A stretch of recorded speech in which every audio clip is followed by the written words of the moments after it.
Hello, అందరికీ నమస్కారం. ఇవాళ సింపుల్గా ఒకే ఒక రైస్ కుక్కర్ బౌల్లో మనం ష్రింప్ బిర్యానీ చేసుకోవడం ఎలానో చూపిస్తాను. దీనికి నేను కాస్కోలో దొరికే ఫామ్ రైజ్డ్ రా ష్రింప్ వాడుతున్నాను. ఇవి ఆల్రెడీ టెయిల్ ఆఫ్ అండి, తోకలు అవి తీసేసి ఉంటాయి. సో డైరెక్ట్గా వీటిని కడిగేసుకుని మనం వాడుకోవచ్చు. సో సింపుల్గా ఒకే ఒక రైస్ కుక్కర్ బౌల్తో మనం బిర్యానీ చేసుకోవచ్చు. బిర్యానీ తయారు చేయడానికి కావాల్సిన ఐటమ్స్: హాఫ్ స్టిక్ బటర్, ఇది కూడా కర్క్లాండ్ బటర్ అండి, ఒక హాఫ్ స్టిక్. ఆనియన్స్, చిల్లీస్ కొంచెం నిలువుగా చీల్చుకుని, టొమాటోస్ అండ్ గరం మసాలా దినుసులు, దానికి తోడు మ్యారినేట్ చేసుకున్న రొయ్యలు.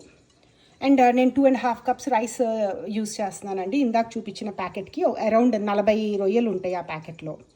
మిగతా డీటెయిల్స్ అన్ని క్వాంటిటీస్ డిస్క్రిప్షన్లో ఇస్తాను, చూడండి. ఇక్కడ ఆల్రెడీ నేను రైస్ కుక్కర్లో బటర్ తీసుకున్నానండి, అది కరిగిపోయింది. అందులో బిర్యానీ ఆకు మరియు మన మసాలా దినుసులు వేస్తున్నాను. ఒక అర నిమిషం అది కొంచెం లైట్గా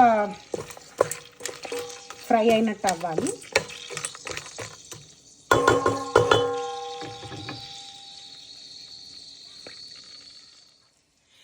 నెక్స్ట్ ఇందులోకి మనం చాప్ చేసుకున్న ఆనియన్స్ అండ్ చిల్లీస్ వేస్తున్నాను.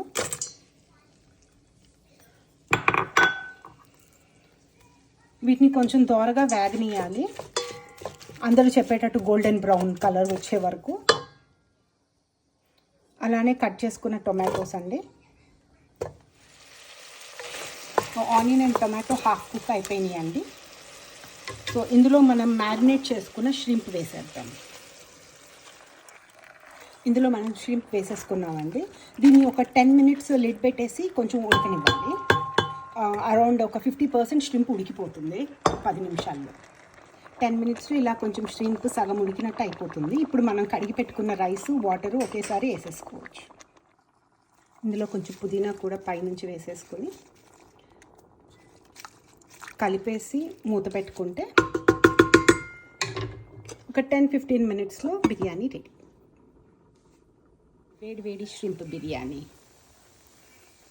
దీన్ని ఇంకా